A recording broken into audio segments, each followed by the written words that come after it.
السلام علیکم ورحمۃ اللہ وبرکاتہ۔ دیکھیے، رمضان مبارک کے اندر اللہ تعالیٰ سب کی مغفرت فرما دیتا ہے، یہاں تک کہ اللہ تعالیٰ اس مہینے کے اندر جنت کے دروازے کھول دیتا ہے، جہنم کے دروازے کو بند کر دیتا ہے اور شیطان کو قید کر لیتا ہے۔ اسی طریقے سے اللہ تعالیٰ اس مہینے کے اندر تمام لوگوں کی مغفرت فرما دیتا ہے، سوائے 4 لوگوں کی۔ سوائے 4 لوگ ایسے ہیں کہ جو اس مہینے کے اندر بھی وہ مغفرت سے محروم رہیں گے، لیکن ہاں اگر وہ اس گناہ سے نکل آئیں، اللہ سے سچی پکی توبہ کر لیں، تو بھی انشاءاللہ ان کی بھی مغفرت ہو جائے گی۔ نمبر 1، رشتہ ناتا توڑنے والا جنت میں نہیں جائے گا۔ جو رشتے کو ختم کرتا ہے، رشتہ توڑتا ہے، بلکہ رشتے کو جوڑنے کے بجائے توڑ دیتا ہے، تو وہ جنت میں شخص نہیں جائے گا جب تک وہ اس گناہ سے باز نہ آ جائے۔ نمبر 2، کینہ رکھنے والا، یعنی کہ میں نے پچھلی ویڈیو کے اندر آپ کو بتایا تھا کہ رمضان کی سب سے بڑی تیاری کیا ہے کہ اپنے دلوں کو صاف کیا جائے۔ یہ جو گند غبار جو بھرا ہوا ہے ہمارے دلوں کے اندر، اس کو صاف کیا جائے، لیکن ایسے لوگ بہت کمی کے ساتھ ملیں گے کہ جن کا دل بالکل صاف ہو، ستھرا ہو۔ اس گناہ سے نکلنا ہر ایک کے لیے بہت مشکل ہے، لیکن اگر نکل گیا تو میرے بھائیو اللہ بھی راضی ہوگا، اللہ کے رسول صلی اللہ علیہ وسلم بھی راضی ہوں گے۔ لیکن اگر اس گناہ سے نہیں نکل پائے تو میرے بھائیو پھر ہماری مغفرت نہیں ہو پائے گی۔ تو ہمیں چاہیے کہ اپنے دلوں کو بھی صاف کیا جائے۔ مثلا آپ کے صحن کے اندر اگر گرد غبار ہے، کوڑا کرکٹ پڑا ہوا ہے، وہاں کیا آپ صفائی نہیں کرو گے؟ جب آپ گھر کی صفائی کرتے ہو تو دلوں کی کیوں نہیں؟ جب آپ اپنے کمروں کی صفائی کرتے ہو تو دلوں کی کیوں نہیں؟ جب آپ اپنی دکانوں کی صفائی کرتے ہو تو دلوں کی کیوں نہیں؟ سب سے پہلے اپنے دلوں کو صاف کیجئے۔ اوپر سے تو کوئی بھی صاف ہو جاتا ہے، انسان اوپر سے چمکتا ہے، انسان کو چمکن اندر سے چاہیے کہ میرے معاملات کیسے ہوں، میرا رہن سہن کیسا ہو، میرا نبی صلی اللہ علیہ وسلم زندگی کس طرح گزار کر گئے، مجھے کس طریقے سے گزارنی ہے۔ تو اس کا بہت خاص دھیان رکھنا ہے ہمیں کہ اپنے دلوں کی صفائی بھی کرنی ہے۔ وہ دلوں کی صفائی کیسے ہوگی؟ اگر کسی کے لیے نفرت ہے، کسی سے آپ لڑائی جھگڑا کر رکھا ہے، تو اسے جا کر معافی مانگیے، اللہ سے توبہ استغفار کریے، توبہ سے انشاءاللہ یہ دل بھی صاف ہو جائے گا۔ کینہ کو بھی ختم کرنا ہے ہمیں اپنے اندر سے۔ نمبر 3، مسلسل شراب پینے والا۔ یہ شرابی کا بہت بڑا گناہ ہے۔ انسان یہ نہیں سمجھتا کہ مجھے 3.5-4 گھنٹے تک مجھے ہوش میں رہتی ہوں، پڑا کہاں۔ بعض رات کو دیکھتا ہوں کہ نالیوں پڑے ملتے ہیں، لیکن اگر اس دوران اگر ہماری موت آ گئی، کبھی سوچا کہ ہمارا کیا ہوگا؟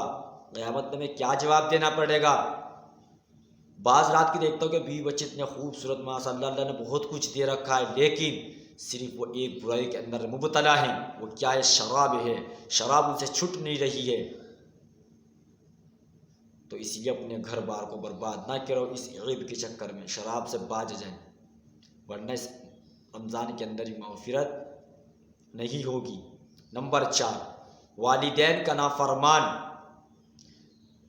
دیکھو، چھوٹی موٹی تو بات ہر گھر کے اندر ہوتی رہتی ہے، لیکن والدین کے ٹکڑے ٹکڑے کر دینا، ان کو دکھ دے دے کے ان کے دلوں کے ٹکڑے ٹکڑے ریزہ ریزہ کر دینا، اگر ان کو آپ کی ایک تکلیف سے ان کے آنسو نکل آئے تو خدا کی قسم آپ جنت میں نہیں جا سکو گے جب تک آپ ان کو راضی نہ کر لیں، کیونکہ والدین کا بہت بڑا مرتبہ ہے۔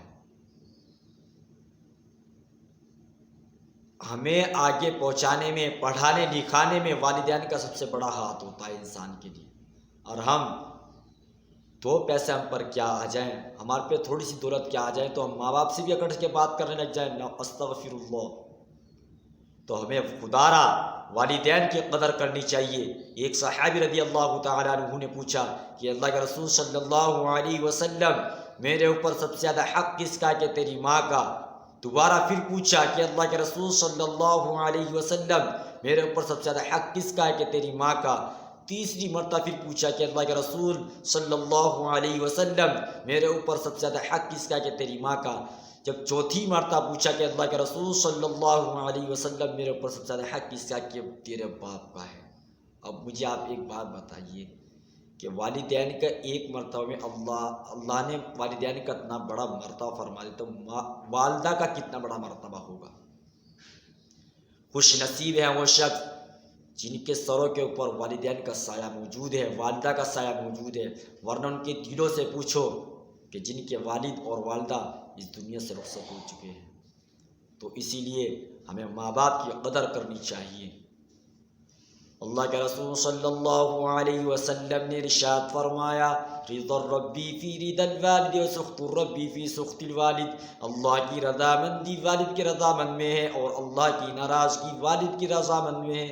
یعنی کہ والد کی رضامند اللہ کی رضامند میں ہے، اور والد کی ناراضگی اللہ کی ناراضگی میں ہے۔ اللہ کی ناراضگی والد کی ناراضگی میں ہے، اور اللہ کی رضامندی والد کی رضامند میں ہے۔ ان کے کہنے کا مطلب یہ ہے اگر آپ والد کو خوش رکھو گے تو اللہ خوش رہے گا، اور والد کو ناراض رکھو گے تو اللہ ناراض رہے گا۔ اسی طریقے سے دوسری حدیث میں فرمایا، الجنت تحت اقدام الامہات، جنت ماں کے قدموں کے نیچے ہے۔ خدایا جن کے والدین اور والدہ محترمہ زندہ ہیں، اللہ تعالیٰ ان کو سلامت رکھے، تو آپ ان کی قدر کریے، ورنہ مرنے کے بعد تو ہر ایک قدر کر لیتا ہے، پھر جب ان کا چہرہ دیکھنے کو نصیب نہیں ہوتا۔ ایک مرتبہ صلی اللہ علیہ وسلم منبر پر تشریف فرما رہے تھے، پہلی سیڑھی پر رکھا آمین، دوسری پہ پیر رکھا پھر فرمایا آمین، تیسری پہ پھر قدم رکھا فرمایا آمین۔ صحابہ نے پوچھا کہ اللہ کے رسول صلی اللہ علیہ وسلم ہم نے آج سے پہلے تو آپ کو آمین کہتے ہوئے نہیں دیکھا، آج ہی کیا منظر ہوا؟ آپ صلی اللہ علیہ وسلم نے ارشاد فرمایا کہ جبرائیل علیہ السلام میرے پاس تشریف لائے اور فرما رہے تھے، ہلاک ہو جائے وہ شخص جو بڑھاپے میں اپنے والد کو پائے، اپنے ماں باپ کو پائے اور ان کی خدمت کر کے جنت نہ کما سکا۔ تو میں نے کہا آمین۔ دوسری جب سیڑھی پر چڑھا، میں آپ صلی اللہ علیہ وسلم فرما رہے ہیں کہ جب دوسری سیڑھی پر چڑھا تو جبرائیل علیہ السلام نے کہا، ہلاک ہو جائے وہ شخص جو آپ کا نامی سنے اور اس پہ درود نہ بھیجے، یعنی کہ صلی اللہ علیہ وسلم نہ پڑھے۔ تو آپ نے فرمایا آمین۔ تیسری مرتبہ فرمایا، ہلاک ہو جائے وہ شخص جو ماہ رمضان کا مہینہ پائے اور اپنی مغفرت نہ کرا سکے۔ تو میں نے فرمایا آمین۔ اب مجھے آپ ایک بات بتائیے کہ بددعا دینے والا کون ہے اور اس پر مہر لگانے والا کون ہے؟ یعنی کہ جبرائیل امین بددعا دے رہے ہیں اور مہر لگانے والے آپ صلی اللہ علیہ وسلم ہیں۔ جب بھی والدین آپ کو کہیں کہ مجھے یہ کام کر دو تو آپ سارے کام چھوڑ دو، پہلے والدین محترم کا کہنا مانو، ماں باپ کا کہنا مانو، اس کے بعد سارے کام ہیں۔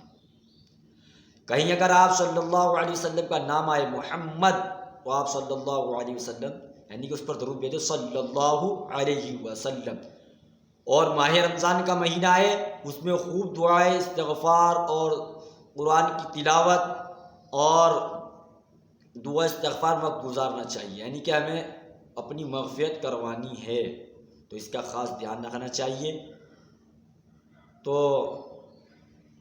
اس ویڈیو کے اندر میں صرف یہی بتانا چاہتا ہوں کہ آپ رمضان کے یہ جو میں نے چیزیں بتائیں آپ کو، 4 اس گناہ کے اندر کوئی بھی مبتلا ہے تو جلد سے جلد توبہ استغفار کریے، اس گناہوں سے باہر آئیے۔ جو شرابی ہے وہ اس مہینے کے آنے سے پہلے شراب سے توبہ کرے، اللہ معاف کرے گا انشاءاللہ۔ ماں باپ کا نافرمان ہے، ان سے معافی مانگیے، ان کو منائیے۔ اللہ تبارک و تعالی مجھے بھی اور آپ کو بھی عمل صالحہ کی توفیق عطا فرمائے۔ اس ویڈیو کو ثواب کی نیت سے زیادہ سے زیادہ شیئر کیجیے۔ السلام علیکم ورحمۃ اللہ وبرکاتہ۔